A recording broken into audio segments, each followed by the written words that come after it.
Thank you so much for coming. I'm so glad to have you here today.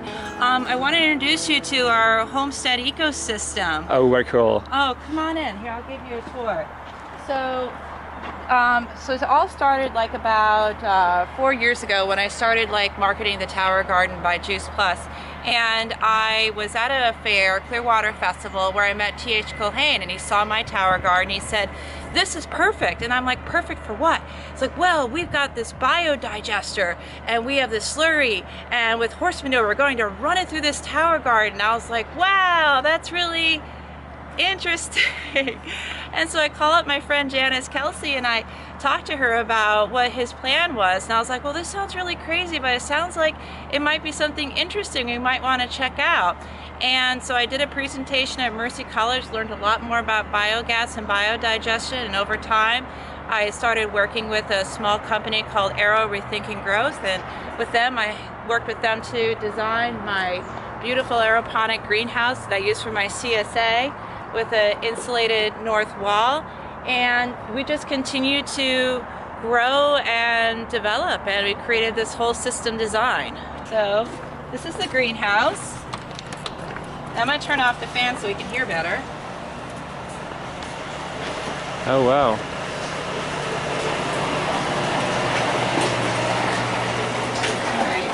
So what you hear flowing in here is water, and everything is subfloor in this 30-gallon reservoir, and it's a complete closed-loop system. Okay. And so the water gets sucked up by pumps, and it goes down these columns.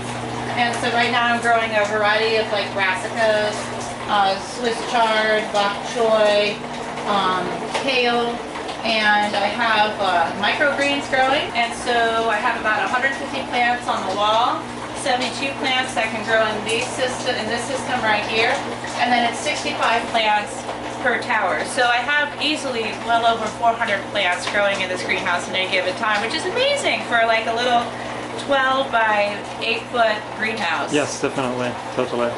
Yeah. What do you feed the plants? Well, these plants right here are fed with standard hydroponic earth minerals. But the plants that we typically grow on the deck, we use the bio slurry from our anaerobic biodigesters, and it grows beautiful produce. But you're not using it here yet. Not yet. Well, I'm working on perfecting a pasteurization system for commercial use, so I'll be able to then sell the compost tea commercially and be using it here commercial production as part of the CSA, and getting real numbers on what it would be for listeria and salmonella, because that's also very important for food safety. So, you know, working with Penn State on that. So we're getting there. You mentioned the bio slurry from the biodigester. Could you show me biodigester? I'd love to show you the digester. Come on out. So you've noticed me taking off my boots because these are my chicken boots. Okay. You won't cross-contaminate. Yeah, that's right. Exactly. So this right here is our outside digester, and it has 3 tubes to it. So this is the feeding tube, this is the gas line, and this is the overflow. And even though it's cold out, we have a monitoring system on it, and it's maintaining like around 45 degrees right now. It's been a really warm winter. It has a double pane glass window on the opposite side, and we're getting noticeable solar gain. So you can see the gas bag is filling a little bit. And what the idea is that I'm going to be putting a drip irrigation system onto this tank, so that it's going to be gravity feeding onto my orchard to provide wonderful compost tea to help my fruiting trees and fruiting bushes to grow. And so it'll be a completely passive system, just using that energy from the sun and the natural gravity that's going to be, you know, pushing everything downhill. What are you actually feeding, or what you're gonna feed? Well, I typically grind the food in the house, and so I grind the food to increase the surface area, to increase the speed of digestion. So it's like whatever kitchen scraps that we have, you know, like the kids didn't finish their porridge in the morning, you know, I have some cooking scraps, all that I grind down and add with water, and I have it in a 5-gallon bucket of hot water, and then I pour that into this feeding tube, and then it goes into the digester and it digests like a great big cow stomach, and then it produces the compost tea. This basically is a kind of prototype, or isn't it? This is the prototype. Oh wow. Yeah, this was the first one that we built like this with the double pane glass. This is the first one. So you're pioneering biogas usage, biogas produce and biogas usage. Absolutely. Yeah, we're proud to be participants in having a few prototypes here on the property. Oh wow, you have to show me more. Oh, absolutely. Come around. Let me turn some more light on here. All right, where's the light for that? But It looks like a starship. I was thinking of the Mir space station, if you think about it. Yeah, it looks like that. You know, I got like the data logger on here and everything. So Oh, you locked data? Yeah, yeah. Oh, that's cool. Why did you do that? Well, we're doing data because we want to be able to show numbers to people on how efficiently our system is functioning. Okay. And really, what makes the system work well is all about the temperature. And what we found is that if you're able to keep the tanks around 30 degrees Celsius, the digestion happens very efficiently and you get optimal gas production. Okay, that's what temperature is that again? 30 Celsius, so that's like around like 85, 86 Fahrenheit. Okay. Yeah. Okay, that's not easy to reach in winter, so that's why I put the insulation around it. And we have the basement spray foam insulated, so that keeps the basement in the 70s, which really helps. So having these indoors is like key for keeping them warm, and then also insulating the bottom of the tank. Some of our later designs that we've been using resources such like the boiler. Okay. And that's like going to be my next evolution, is to connect the boiler with the biodigester, so I could switch on and off the boiler going through the biodigester through these PEX coils. Right now the PEX coils go through a bucket with hydroponic water heater and a pump. And so it's 80 feet of PEX coils in each of these tanks that curls all the way down to the bottom. So the water is heated in that bucket over there, and then it's pushed through the PEX coils, which then uses heat transfer for heating up the tank. So it helps a lot just having that go, and it's really not a lot of electricity that the electrical pump uses and the heater. It's just basically like what you would use for an aquarium. But have you thought about using solar hot water? Vacuum tubes? I had done solar hot water vacuum tubes. It was an experimental system that we had set up, and it worked temporarily, except it was an experimental system that we did with the students, and it leaked. So it tended to lose it was water. a DIY system. Mm-hmm. Ah, okay. Yeah, a little DIY system. So we have a lot of Mercy College students that come here like during the year just to see our system and also to work on some of our systems, like the bag system outside. We had a Mercy student work on. We had Mercy students come here to install this system with Dr. Culhane, and then the Mercy College students also did the hot water solar that was outside too. So, you know, Dr. Culhane does a lot of service-based learning, so having the students here has just been wonderful, you know, just having all these young minds like come here and discover something different and to see how it can work. Okay, cool stuff. Yeah. Oh, wow. So this one is fed by these pipes coming right from The kitchen sink. the kitchen sink. Yeah. And we have two inlets. These are two separate digesters. Yeah, so it's two intermediate bulk containers, 275 gallons apiece, and they're each individually wrapped. So we have valves so we can valve on and off each tank if we like, but as we do our dishes and our food scraps go down the sink, it goes right into our biodigesters, and it produces a glorious compost tea that I use on my hydroponic systems during the summer, and then I have one inside. So essentially everything is fed, and then it goes into an overflow bucket. Remember that midpoint in the system where everything is fully digested, and whatever is not used from the bucket, there's another tube here. It automatically goes into septic. And what we found I is that see. by having this overflow go into septic, it causes our septic system to work very efficiently.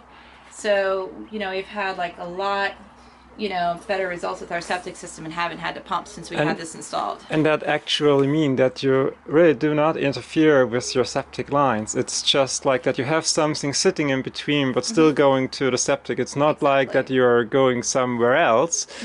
You still are connected to the septic. Still connected to the septic because this basement was actually designed to have a bathroom and kitchen in this area, and instead it has a biodigester. Who has that? Wow. Yeah, I think right now we have 4 basement biodigesters. This was the first one in the U.S. as far as we know. In fact, this was probably the first basement biodigester that we know of in the world. Nobody else has come forward and said, hey, we had it before you.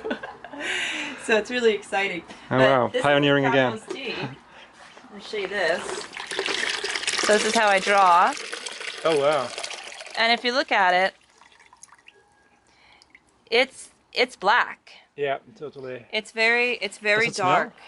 I think it has smell. It has a kind of barn-like odor Yeah.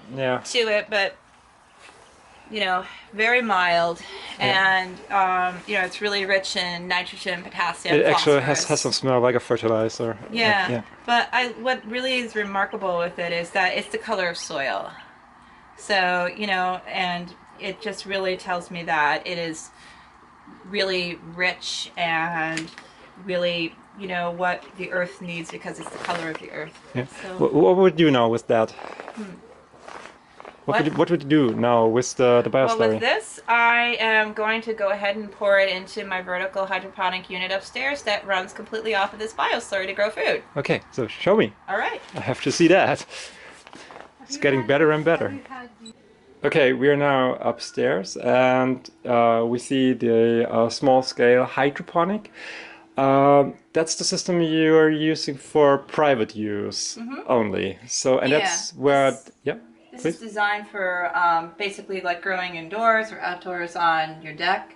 It holds a total of 12 plants, so this is a really small, perfect size for in your home type size unit. And what's really great about this is I'm able to use the compost tea or the bioslurry from our anaerobic biodigester to grow the food. And if you look at the plants, they are beautiful, they are thick, green, healthy. We don't have numbers on the bioslurry, but you can see that obviously we're getting a good source of nitrogen to the plants. They would be long and stringy and yellow if they weren't getting the right ratios of nitrogen, potassium, and phosphorus. And as you can see, they are actually doing very well. You're holding the bioslurry from below, Yeah. from one of the digesters. Where do you put it in here? Well, I just keep like a little port open right here, and I just simply pour. Okay. And then it goes to the base. Yeah. And from there. Yeah, so it holds up to 2 gallons in here. Okay. What's 2 gallons in liters? 7. 7 liters. There you go. And so when it's on, you'll hear it running like this. I'm just gonna turn it on. Oh, you have it on a time. Yeah, it's on a timer, so it does 15 minutes on, 45 minutes off. Whoops. I don't know what that was. Ah, yeah. You can clearly hear it.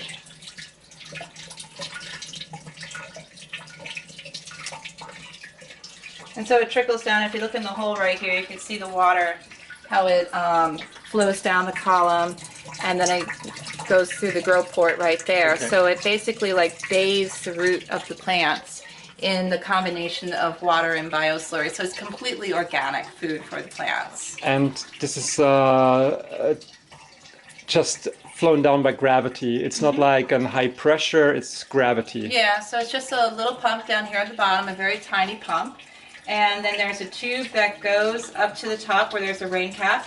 And then it has channels in it where the water pours out, and it goes down the column and then trickles down over the grow cup where the roots are for the plants. So again, it's an example of a closed loop system. So I have a closed loop system where I am putting the food scraps down the kitchen sink into the basement biodigester.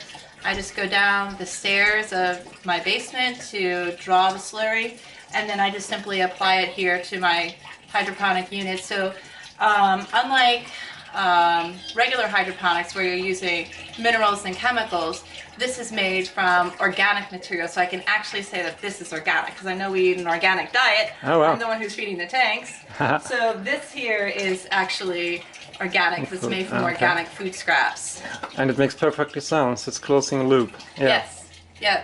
I think Dr. Shiva said that this is the tightest form of recycling that you can get. You're referring to Dr. to who again? To the lady from India. Yeah. Yeah, I think her first name is pronounced Vandana Vandana Shiva. Yeah, so we saw her at Omega Institute, and I asked her the question, what can we do to bring this biogas movement forward and working with authorities? We had a panel discussion with Skip Backus, Winona LaDuke, and Dr. Shiva, and she knew all about biogas because they do this regularly in India. It's a common thing in India. Yeah, definitely. And she says that we need to be promoting this at the grassroots level. More communities need to be joining in and doing this and building mass so that we can then address the authorities. And she brought up an interesting point, which is that who is regulating who? So, like the industries that produce toxins that go into our environment seem to have almost like a deregulation, whereas to become certified organic and to be sharing seeds and producing your own seeds, it's almost like they're increasing the regulation for that. And so we need to be shifting that as to far as like who's regulating who, like rather than the authorities regulating us putting more responsibility on the authorities to almost be like kind of shifting those positions and shifting those spheres. So it's like fighting lobbyism a little bit. Yeah, well, I think a lot of it is education, because Skip mentioned that when they put their living machine in, they had to do a lot of education for the local authorities because they wanted something they could just simply stamp and say, okay, this is approved, but it was something completely different that they had never seen before, so they had to do a lot of educating as to like what it was for, what the function was, and same thing with this. Okay. Yeah. Thank you very much. Thank you. Cool. So I was just cleaning up a little bit here in the kitchen, and cleaning up in the kitchen is really all it takes to feed our biodigester. So I have a jelly jar that I just rinsed out that has a little bit of jam in it and some food scraps from this morning's breakfast, and it's all just simply going to go down the sink. Okay. Yeah, down the garbage disposal unit, which is directly plumbed into the digester. So this is essentially like how we feed our biodigesters. First I turn on hot water, which helps to heat up the tanks, and then just turn on the garbage disposal, and away it goes. Oh wow. What am I hearing here? Yep. And what's the noise? That's it. That's gone. That's the garbage disposal. The garbage disposal? Yeah, it's right under the sink. Ah, yeah. Okay, wait. We have to show. Yeah. Okay, I see it. Yep, so, really easy to feed the tank. So I could be just simply doing my dishes at night, at the end of the day. I don't have to go outside. I don't have to go into the basement. All I have to do is scrape off the kids' food scraps. They didn't finish eating their dinner. Just goes down the sink, gets ground up, increases that surface area with hot water, and it goes directly into the tanks and it makes gas for breakfast. I see a pump here. Mm-hmm. What's that for? This right here is just for drawing up the gas. So we have the gas stored in those 1,000-liter bags under the deck. And because there is no pressure with biogas, I need to be able to draw that gas up. So I can either do it by tying up the bag that I have on the back of the deck to create pressure to push the gas through the tubes, or I can draw that gas up with a simple hydroponic air pump, which works really well. For this, it's used for biogas, and it's working great. So the way that I start is I have my biogas safety valve here. I put into the on position. Okay. And this here is just a simple fan attenuator. And it goes from high to low, so I can adjust how much gas I have coming up to the house. Okay, it's the pump regulation. Yeah. Okay, yeah. Regulator. Okay. Yeah, right. Because this is a powerful pump, and I like having a strong pump because sometimes ice forms in the line and it helps to pull the gas out through the ice during the coldest part of the winter. Okay. So I'm going to go ahead and turn this on. So I turn my stove into the on position, and I turn on my gas. And what I want you to notice is where my flash point is going to be. So I have my light, and if you notice, it's not going to light here, not going to light there. It's actually going to light way down here. If I can get the Zippo lighter going. And I'm probably going to have to get a different lighter. Of course. Showcase effect. Yeah. You're right. Is there even oil in here? Yes, there is. Or as we say in Germany, the Vorführeffekt. There. Okay. Now it's lit. And then I just simply turn it Adjust, down. Yeah. Right. And that's going to boil. Now you notice you can smell the gas. There was no huge explosion No, at nothing. all. Because Sorry, go on. Because the flash point is right down there. So that biogas is just simply going to disperse, and it's not going to pool like on the floor like it would if it was propane.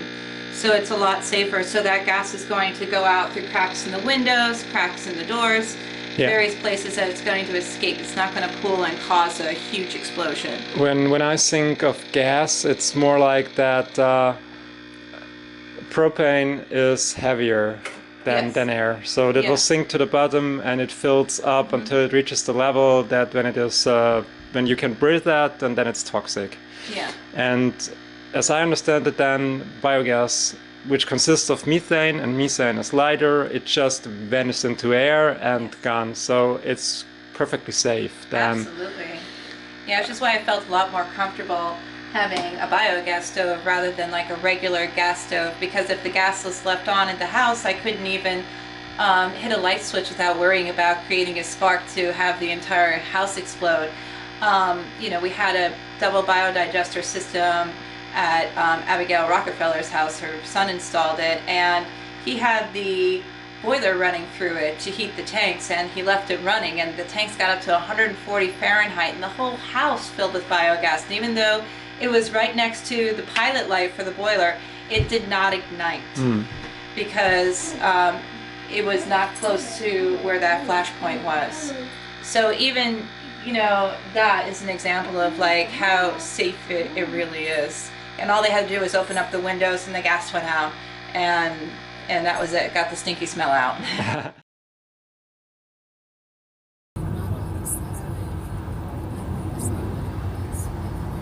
Think about this nice place, especially for the kids.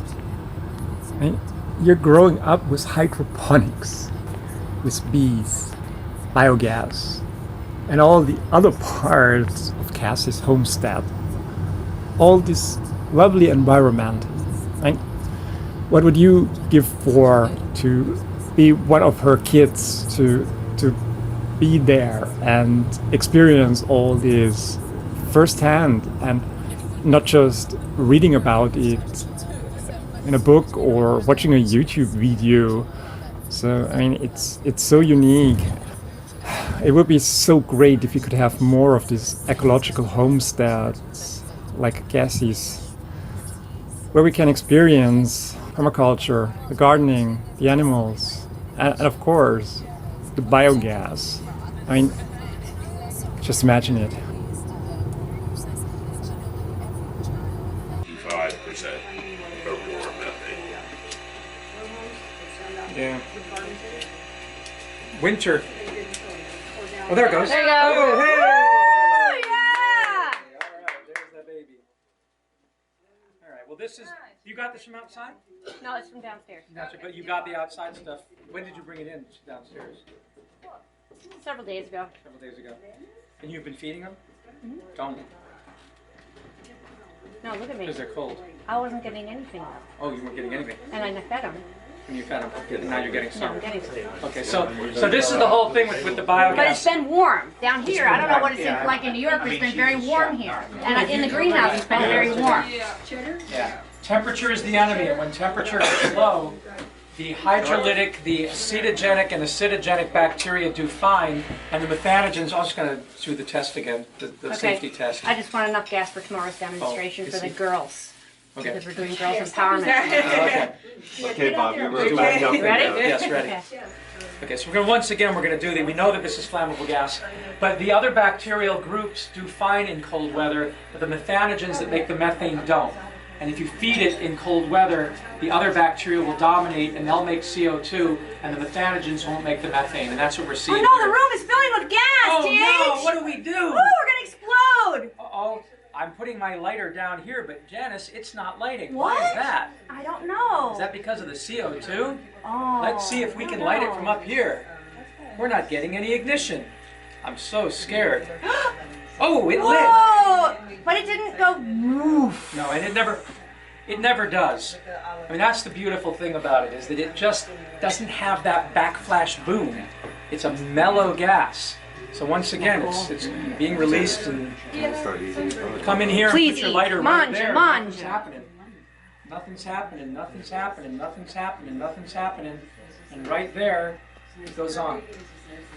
So I hope that that's somewhat convincing about what we deal with when we're dealing with biogas. And it's a beautiful hot flame. You can burn yourself. You can, I think you should all come and go like this before we turn it off. You know what? We Become gotta get first flamers. pictures. Yeah. Get your pictures here. Step right up, ladies and gentlemen. You become a first flamer. Congratulations. Wait a minute. There you go, Elmer. All right. What you're looking at here is the United States of America's first backyard biodigester system with the Solar Cities IBC method. The first system in the United States that was actually field deployed was Kathy Puffer's system in her basement after a year of experimentation at Mercy College in an unventilated lab space. After we'd conclusively shown that it was safe to do biogas using IBCs and reliable indoors, we'd gone up to Tilson, New York and done the digesters there. And then the very next weekend, our Mercy College Envisage students, the Environmental Sustainability and Justice League of Mercy College, came down here to Chester County in Pennsylvania, and we did the first backyard system.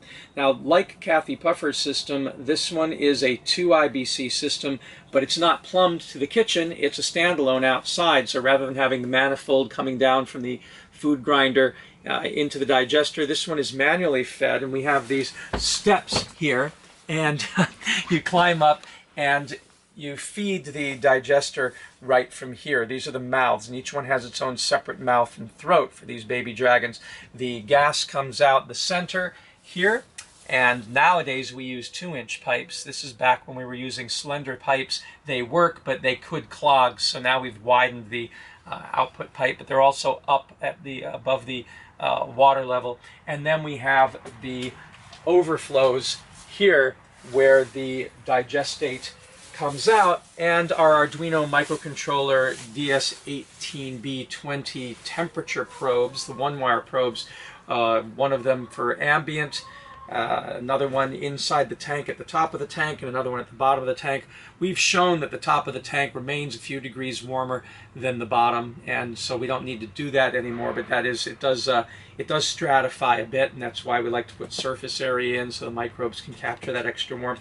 The fertilizer here goes into an open bucket because it's right here in the garden, goes out to the permaculture area where the chickens are, where they grow their tomatoes and their crops. And we also have the food grinder. It's an InSinkErator standard model that is going into a bucket from one of these tubs, and so people feed it and they push the food through, and then they grab the bucket and they feed. The gas bags are up above me here. Each digester has its own gas bag. These ones are the Pusheen ones. Now Solar Cities makes its own, thanks to Dave Luter on our team here in the USA. But these are just the PVC bags that are standard with valves, and then the lines go out to the kitchen and to the basement where there's an extra storage bag in the house. It makes it more convenient, more storage. And then we have our Arduino microcontrollers here with the clocks and the SD cards so that we can gather data on the temperature performance. This biodigester, these here, is inside a plastic uninsulated greenhouse. We've begun to put insulated panels in the back that are painted black so that they absorb some of the sun that comes in and then radiate it into the room on sunny days to increase the temperature. But this is not a sealed greenhouse, so it just gives some temporary heating. Not adequate for the winter months. Certainly it does a good job in the spring and the summer and the early fall. So we're doing experiments to find ways to make sure our digesters stay warm. That's why we have the temperature probes. These pipes here are going into half-inch nipples through the lid that go into PEX coils, 100 foot of PEX, half-inch in each digester, and that can be hooked up to a hot water source. We will soon be using the gas through a biogas heater to heat water with a circulator pump that'll go through these digesters. But we have another way of heating the tanks. If you come outside with me here, I'll show you our other experiment for refugee camp ready systems. You can see another IBC which has been graciously foam insulated with polyurethane by Lee Stoltzfus and his company, who are generously combining and partnering with us to do these experiments so that we can get these ready for refugee camps. This system here, you can see there's a window on the south-facing side that we can close with Prodex insulation if we want to. And there's another another window over here on the south-facing side, identical to that, with more surface area. The sun rises over there in the east, and when it does, it bounces off these mirrors, which are set up in a semi-parabola, and bounces that sunlight through this window. The IBC has been painted black inside to absorb it for passive solar heating.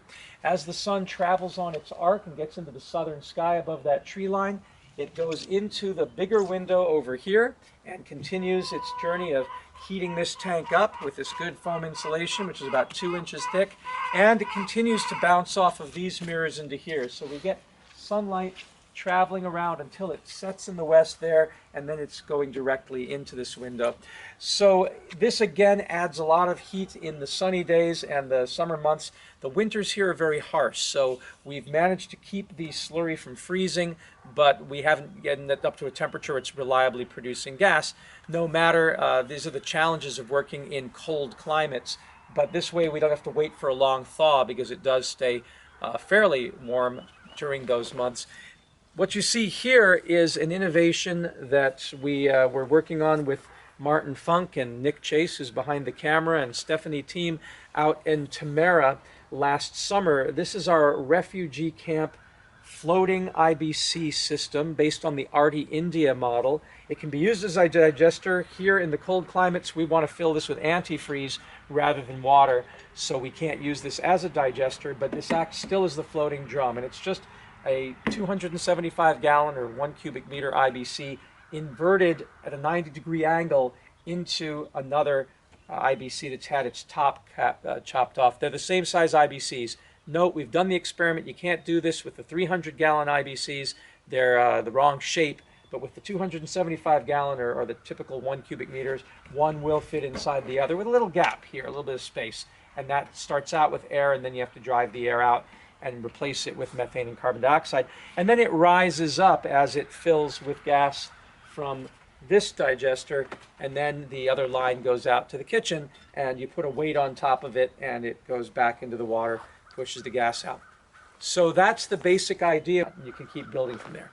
So thank you for Solar Cities. We hope that you will join us in this mission, and please do try this at home.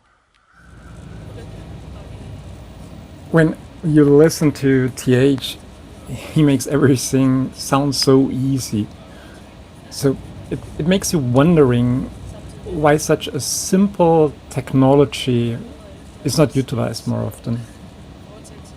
If you look at all those gardeners out there, they all have compost. It would be easy for them to also have a biogas plant.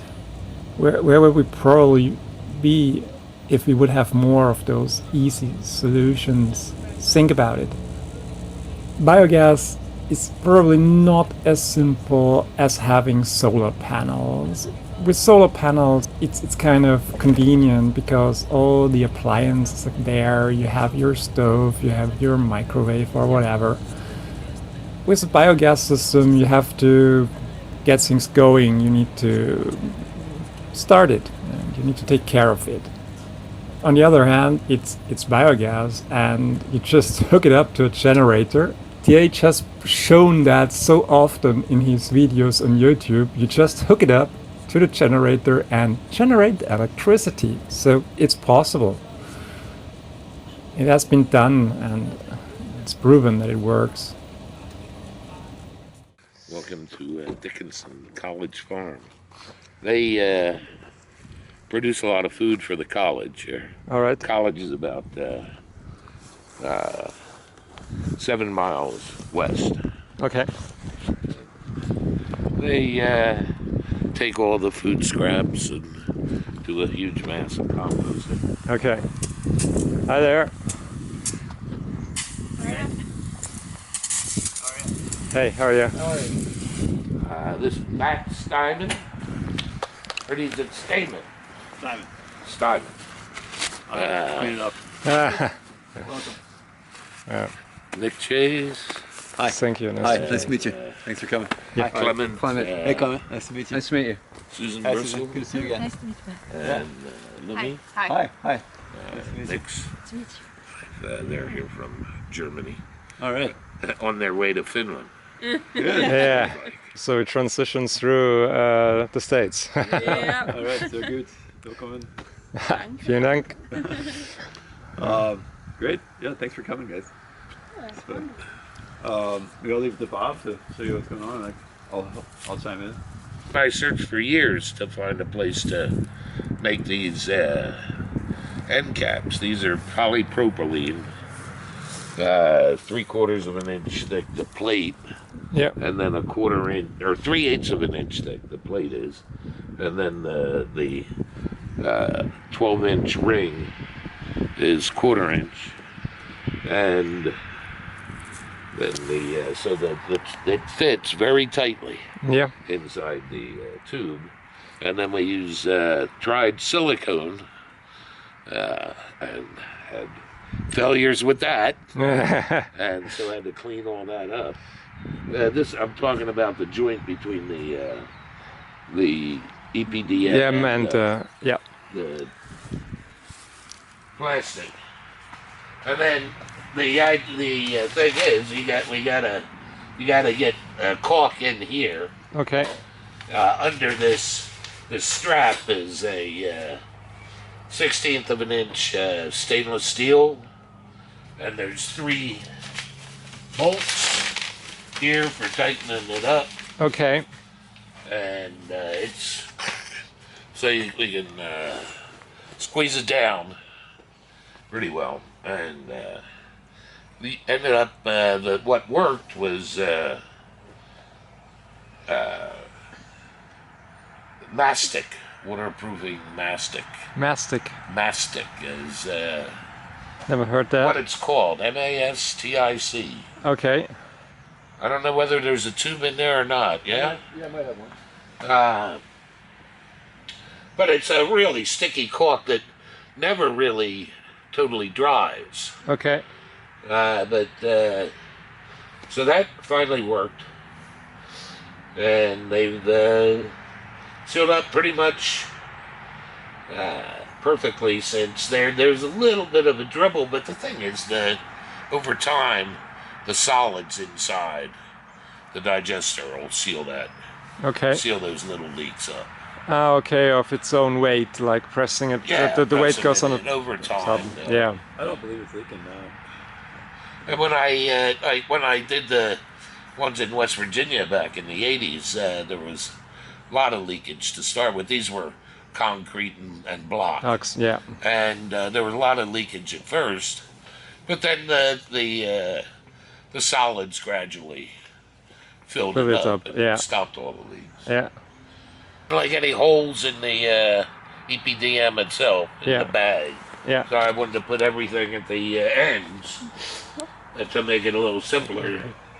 And so you got the gas outlet Yep. at each end, and the gas just migrates to the outside there. You got this tube here that shows the level of the liquid inside.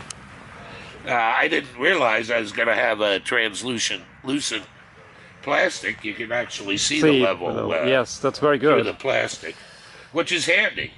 Yeah, definitely. There's also, well, there's the major inlet at the bottom, Yes. and then the middle there is a recirculation. I want to recirculate maybe 100 gallons a day Okay. from the effluent end. You're using a pump to The do that? seed, yeah, there'll be a pump. Okay. And then there's a testing port. I think it's, not sure what it's hooked up to right now. Okay. And you have some sensors sticking in?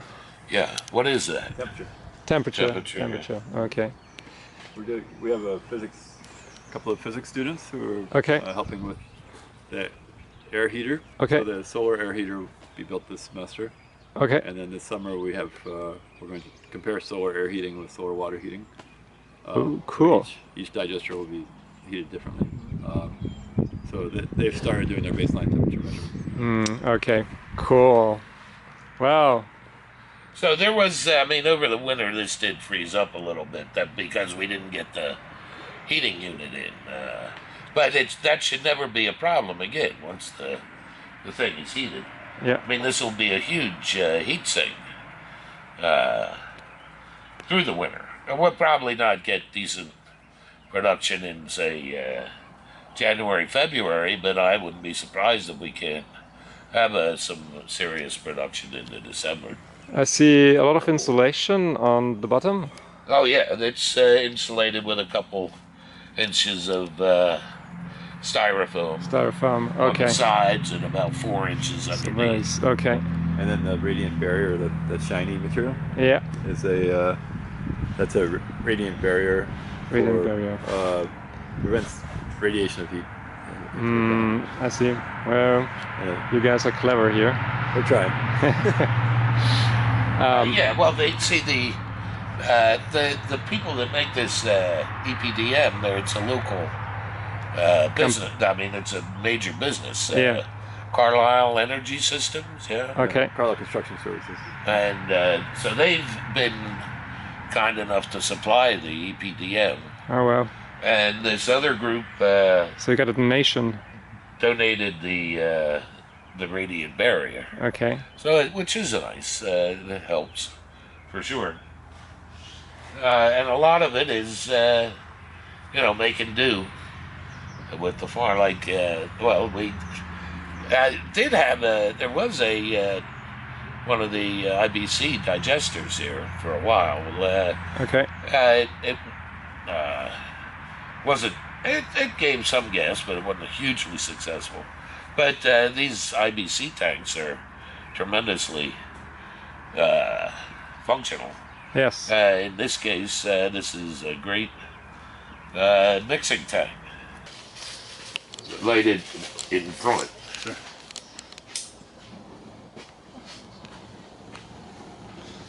Ah, here we go. So it's not self-sustaining yet. Okay. But close. But close. Yes. Yeah, probably a couple more days. Yeah. For how long are you experimenting here? We put this digester in the trench there at the end of last summer. In the end of last summer. Okay. And, we loaded it for the first time in the fall. Okay. It didn't make any gas. Okay. Because it was going into the cold season. Okay. It sat cold all winter. We had one piece of freeze and break. Okay. Well, we had 0 degrees here. Yeah. Or below 0. And so when that happened, we drained it and we redid some plumbing, kind of re-envisioned. Okay. And then now that we're waking up again, Okay. we built the loading system a couple weeks ago, Okay. and now we're up and running. So our goal is that the solar heating part will be active by next winter, so we don't have to worry about it. Get through the winter without. Yeah. Otherwise, we'll drain it. Yeah. Okay. It's no fun to break stuff. Okay. Molly. That's just, my name is Bob, and I have been doing this biogas stuff since Nepal in the mid-70s, sort of one way or the other. I did a Peace Corps consultancy in Mali in about 81 or so. And that's where the other volunteers started calling me Biogas Bob at the time. I've rejected it until recently. I might as well, I figured I might as well accept it finally. Okay. Since it's what I do, it's my given task. I haven't been as good as I could be at it, but I keep trying. That's. And as far as, I mean, I just have a very biological view of these things. They're, to me, they're much more like living beings than they are technological units. That's why you call them dragons. Right. It's, I mean, you gotta treat them just like you would any other type of livestock. You gotta water them, feed them properly. Take care of their manure. Yeah.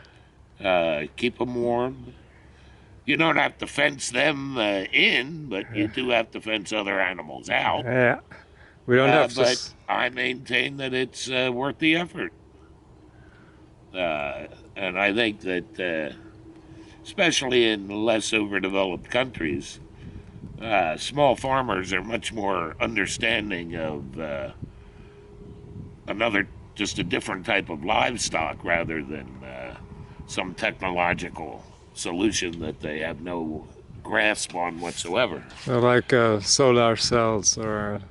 Yeah, I think if you approach them with a simple digester and say there's nothing, I mean, this is just another beast. You're used to taking care of cattle or goats or chickens. You just feed it and water it. It just adds up to what they're already doing. Right, and they you know, you feed a digester, overfeed it, and it won't do well. It'll get sick. It'll get an acid stomach if you overfeed it, or feed it too rich food. It'll get a bloat like a goat. It's very biological. Yeah, very biological. To me. But that's the scale that I'm working at. It's a little harder to look at these gigantic systems at CAFOs and large dairies and sewage treatment plants and whatnot and see them. I mean, I see them as beasts, but it's a little bit harder. The scale I'm trying to propose these things is it's much easier to see them as livestock. Yeah.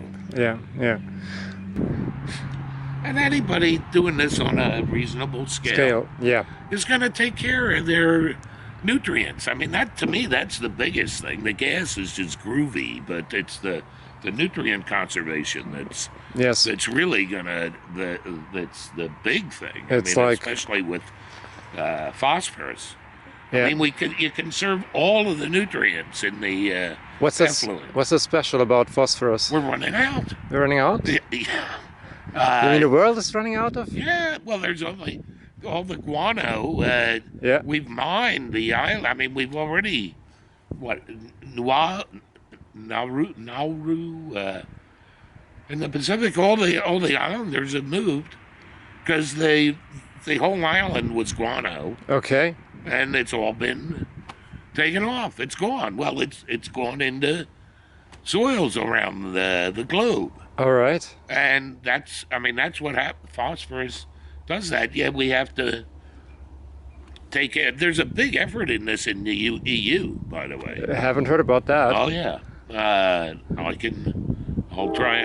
remember to forward you a thing on it. Thank you very much. But we have to conserve these nutrients, and digestion conserves them all to go into the next cycle. If we have, the more that we have that can go into the next cycle, the more we can grow in the next cycle, and we can get back on a increasing spiral Yes. instead of this decreasing spiral we've been on for 100 and some years. Yeah. We are on a great mission, hopefully. Well, hopefully, I mean, I've certainly benefited. I mean, I'm part of the generation that probably benefited the most from our industrial ways and whatnot. Hopefully I'm doing a little bit to give back. Yes, definitely.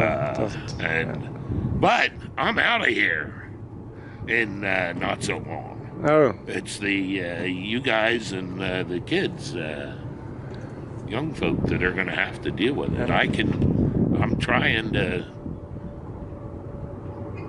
say what I've gotten out of the experience, and people can listen or not. yes. Yeah. So I can't but keep talking. yeah.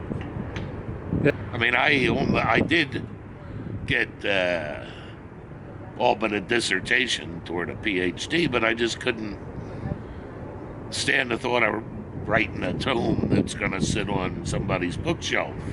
I was more interested in the practicum. Yes.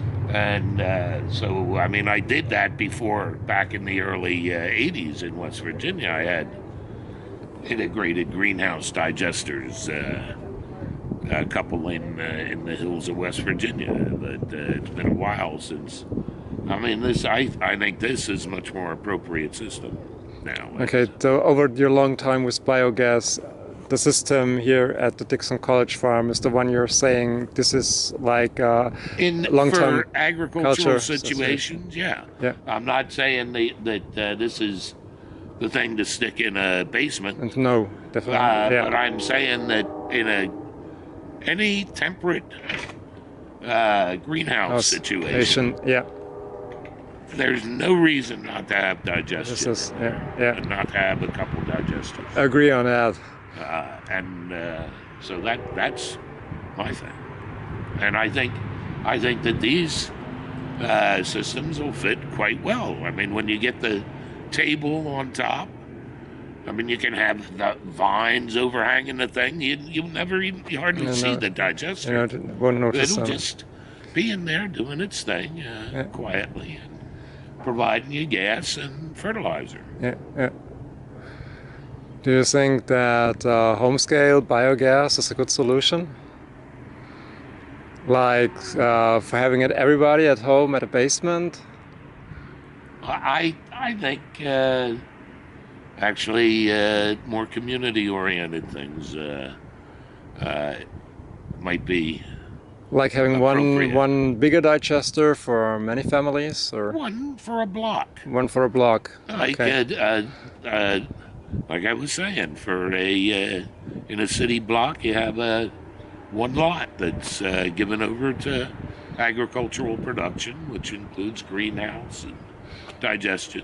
Okay, so you have a partially centralized system where many people could benefit from.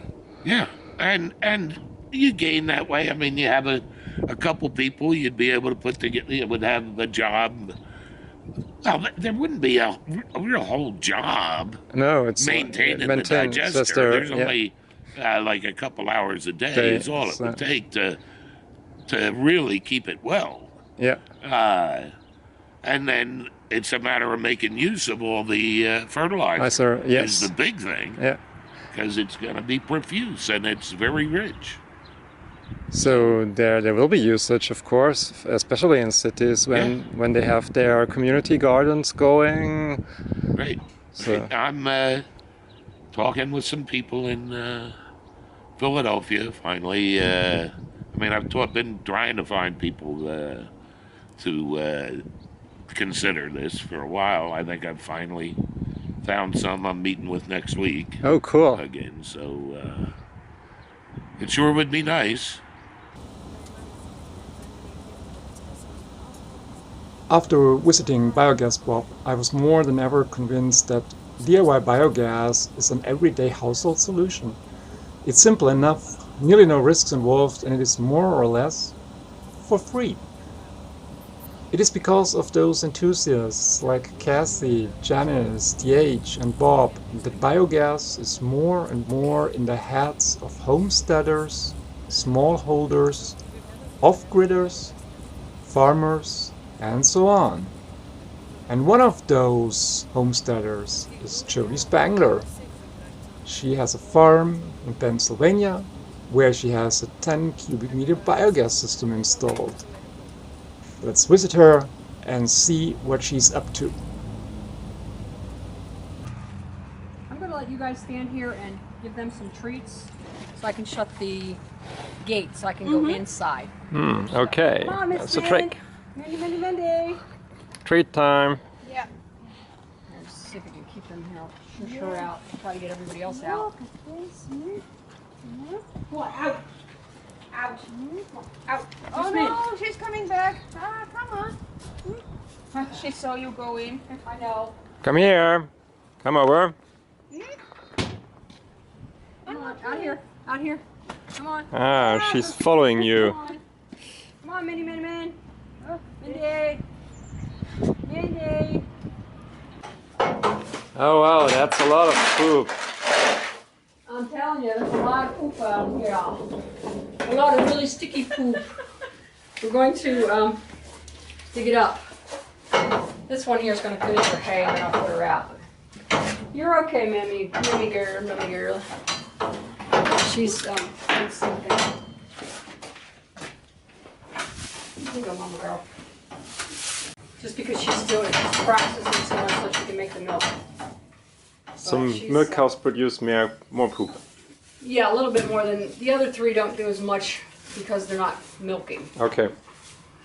So they will, you know, she produces a good bit because we actually give her a little extra so that she can do a nice high quality milk. Yep. Let me find the wheelbarrow. It is outside somewhere. I don't know where. And she can just stand there for a couple. We made extremely large mouth on our digester so that you can throw manure in there. You cannot throw manure down a 4-inch pipe. You need to have at least 8 inches so that it all goes down.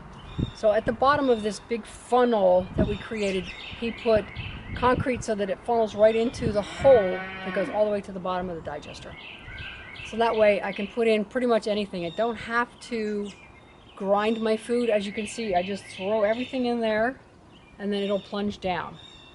And then once it's down and it does, you know, the digester does its own work. Yep. And we have a big tub that just sits on top of that so that you have a lid so nobody can actually, oops, you know, into it or fall in or whatever. Okay, no So excess. the tub is over here. It just sits on top of that. And that way also it acts like our garbage can in case somebody left some plastic wrap or something like that in. I can just take it out and throw it in the top. And then we empty that, I don't know, every once in a while we'll empty it. But this is what we do.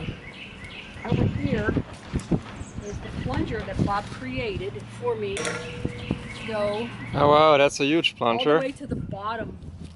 I'll have about this much left at the top.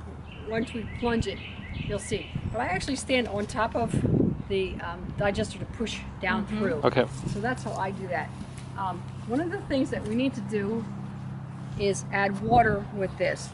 We have rain barrels that catch all the water off the roof of the barn and off the roof of the house, and then we just pump the water from the rain barrels into here. Okay.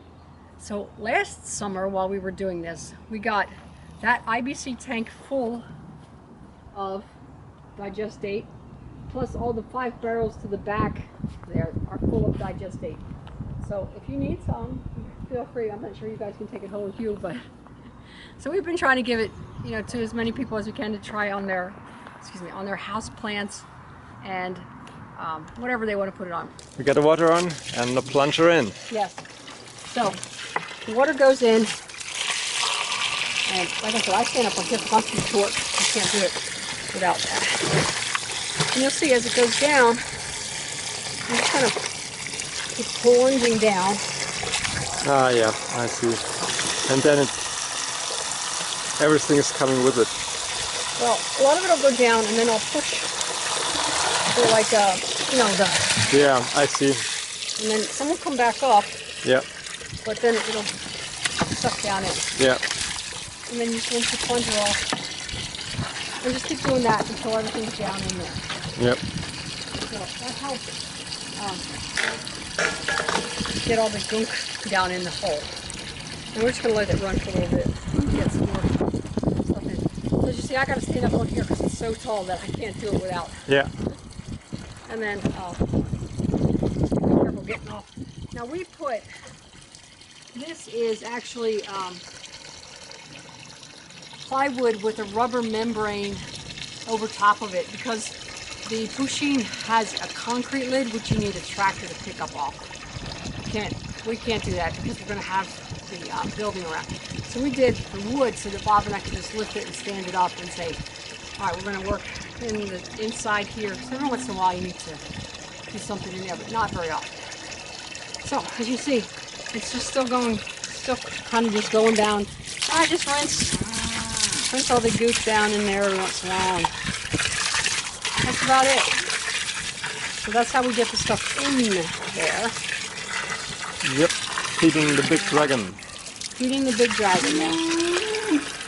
So, very easy. Any other questions you have? Oh, you might want to see our effluent exit. Oh, wow, So yes. Here. Ah.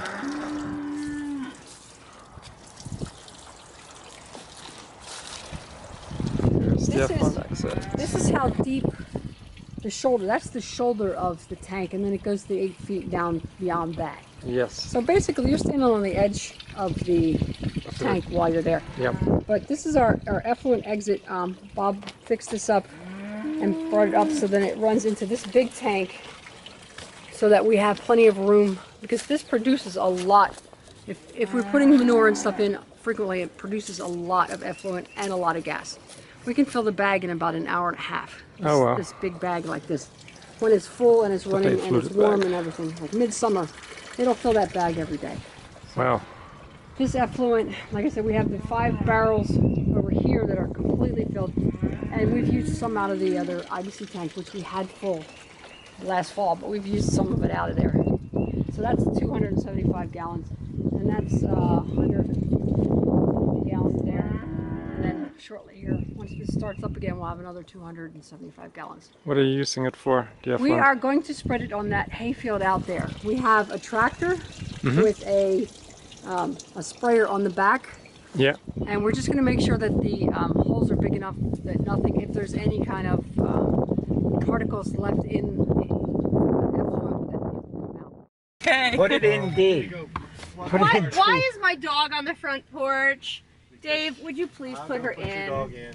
Thank you, dear. Goodbye. Energy. It's always unlocked. What? No, what does he really say? What does Captain Picard say in English when the Enterprise started?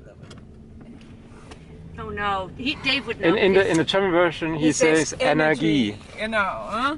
But he doesn't say energy in English. He 3 weeks of research now. No, yeah, 2 there, and 2 there, and we're doing digester tea with parsley, kale, and lettuce. Cool. And then with parsley, kale, and lettuce with effluent primer. Very nice. So we'll see if the digester effluent, which we call digester tea, and we call this, oh my gosh, the word has left me. When you make compost tea, only it's not, it's like a green tea. Yeah. It's compost tea, but there's no compost except a little bit of bird manure. The bird manure is in there for phosphorus. Oh yeah. So we're trying to find something to cut the effluent tea to make its volume increase and add some things that are missing. Yeah. So we have a biologist from Penn State doing, here's, so she's doing chopped kale, and then this humic acid is a nice starter for the bacteria, but also adds nutrients. Molasses feeds the bacteria, but it can increase salmonella, so you don't want to overdo it. And then chicken manure for phosphorus, and then we're working on some potassium and coffee grinds for nitrogen. And so we've had 4 batches. We're doing it. I missed the beginning of this. This is effluent from your digester? No, there's nothing in there yet. That's the next step. All these first 4-week trials will be repeated with effluent and without. So we're going to see if the effluent actually charges a compost tea or a green tea to decompose better and put more nitrogen into solution. Right now, you can take, in a cold temperature with liquid, you can add kale or parsley and it doesn't even break down. If it's at 35 or something, real cold water, nothing happens. Okay. So it takes a while for the bacteria to get primed. Yeah. So my thing is that maybe from the digester, the belly digester, we can remove effluent and that's active closer to the front and prime the compost teas, which really the only compost in there at this point is the chicken manure because we already have compost. We already have effluent. Now, I love this technique, by the way.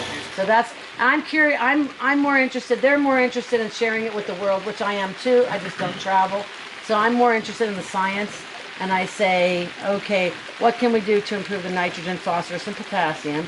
Yeah. Is it really needed all that much nitrogen, phosphorus, and potassium? Because in my opinion, the world overdoses in fertilizer. Yeah. It runs off It's and all goes in the commercial ground. fertilizer, and it's way high nitrogen, phosphorus, and potassium. Yeah, We don't need that much. You can make your crop grow as good with 1/4 that's true. depending on the fertilizer. So about 5 years ago, I started looking at who is selling grinded mineral fertilizer. So the commercial fertilizers are going to last about 2050 will be out of all the native soils that allow grinding to get nitrogen, phosphorus, and potassium. We'll be stripped of all of our nutrients in the whole world by 2050. Yeah. So we're almost to 2020. We need to be a little proactive and say, what else can we do? So we're trying to make nutrients from restaurant waste.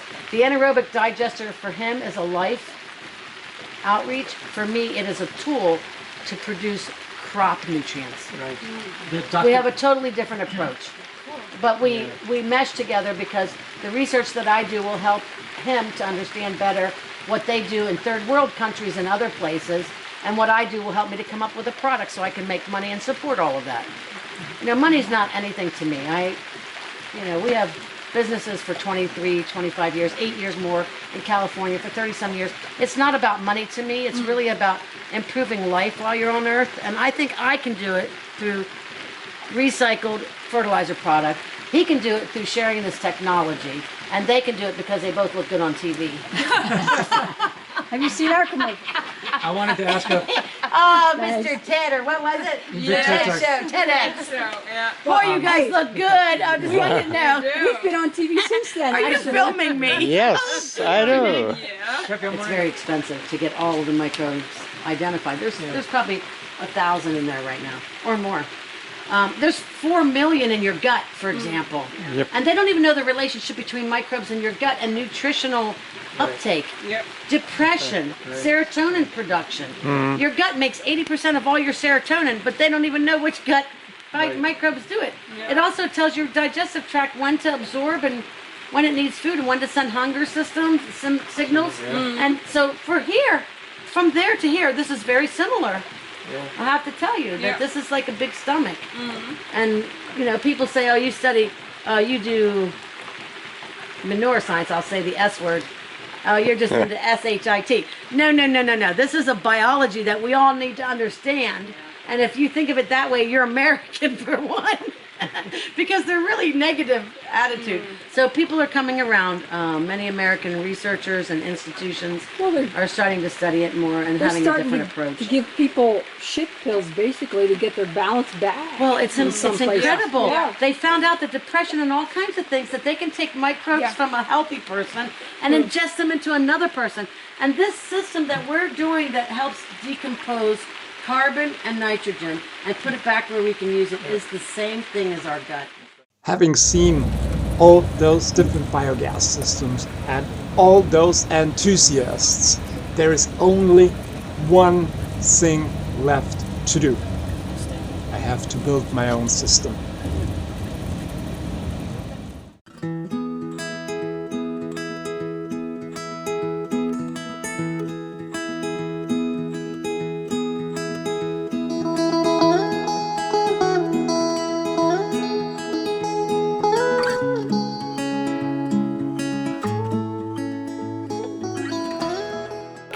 Okay, this is Nick for Beyond Buckthorns, and this is something exciting I have to show you now, so let's go! All right.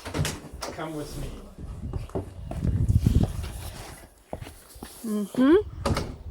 Okay, Ooh. we walk over here. This is the biogas shaft. Okay, if you go up, it's a little bit dark in here, I'm sorry.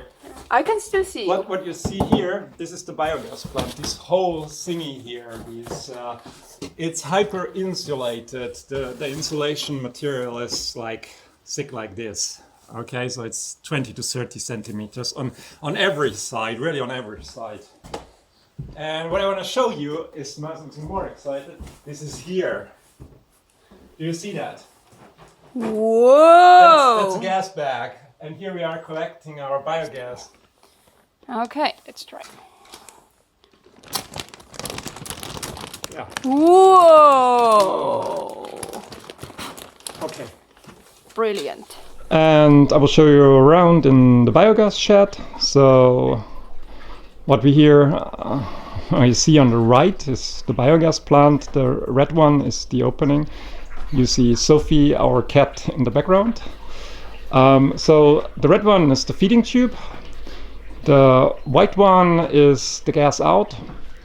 And then this pipe coming out here, that's the effluent out, and you can actually see the effluent dripping down at the moment.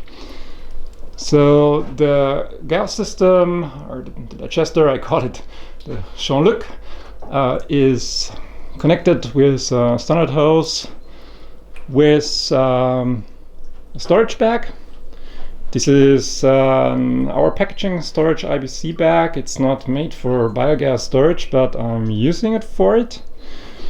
And on the other side you see the biogas bags made by Katrin Pütz by B Energy.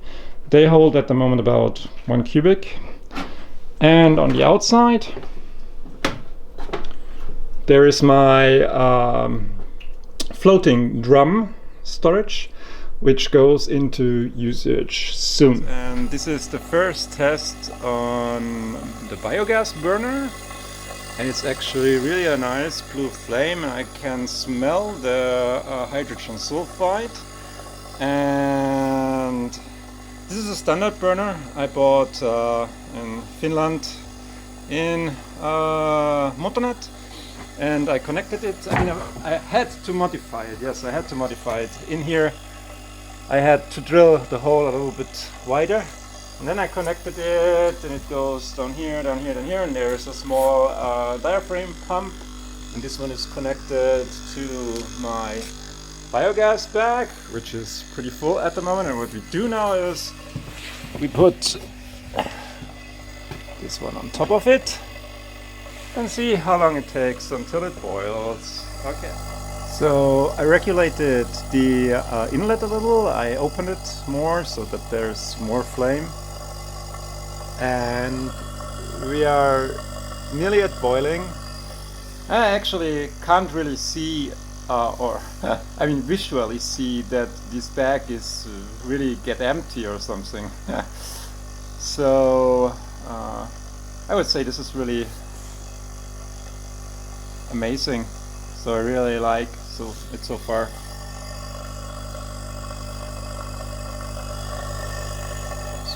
And what you see here is food scraps, and what we are doing is we are putting them into the sink and then through the InSinkErator. So it's basically pretty simple. We start the InSinkErator here, we hear it, and then we push things down the sink. Use some water.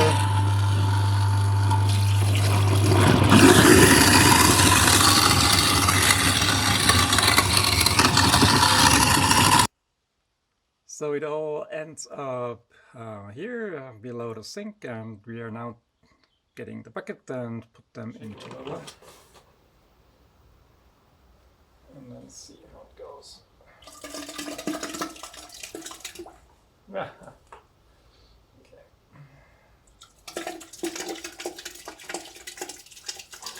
looks good so far. And on the other end, we can hear actually the effluent coming out. So, all in, all in. You have seen the effluent out. What you haven't seen is what I'm using it for at the moment. So down here there is a bucket, and in this bucket is charcoal, which Lumia created, burning different wood, and I'm blending it here with the effluent and creating biochar.